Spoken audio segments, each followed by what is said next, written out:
आपण पाहत आहात प्रेस मीडिया न्यूज।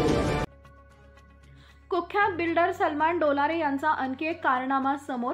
कल्याणमधील कुख्यात बिल्डर सलमान डोलारे यांचा अजून एक कारनामा समोर आलाय। 9 मजली इमारत आणि एक भला मोठा बंगल्याचं अनधिकृत बांधकाम केलंय। इमारतीवरील सर्व सदनिका आणि वाणिज्य गाळे विकून टाकलेत। युसुफ हाइट्स नंतर कल्याणमधील जेएम टॉवर आणि जमजम विला बंगला अनधिकृत घोषित झाल्याने रहिवासी हवालदिल झालेत।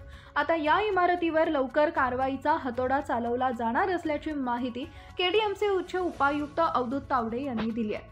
धक्कादायक म्हणजे केडीएमसी आणि शेकडो नागरिकांची फसवणूक करणाऱ्या बिल्डर सलमान डोलारे याच्या विरोधात अनेक गुन्हे दाखल होऊनही त्याला पोलीस शोधू शकलेले नाहीयेत। ब्युरो रिपोर्टर सूरज पारवे।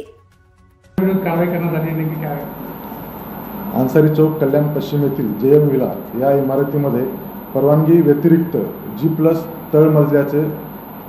तळमजला अधिक 3 मजल्याचे अनधिकृत बांधकाम केल्याचे निदर्शनास आले होते। त्यामुळे त्यांना महानगरपालिका ॲक्टच्या 478 नुसार त्यांना नोटीस बजावण्यात आली होती आणि ते निष्कासित करण्यासाठी फरमावण्यात आले होते। परंतु सलमान डोलारे या बांधकाम धारकाने ते बांधकाम स्वतः काढून न घेतल्यामुळे त्यांच्यावरती MRTP ॲक्ट 1966च्या कलम 52 नुसार आणि भारतीय दंडविधान संहिता 447 आणि 34 नुसार गुन्हा दाखल करण्यात आलेला आहे।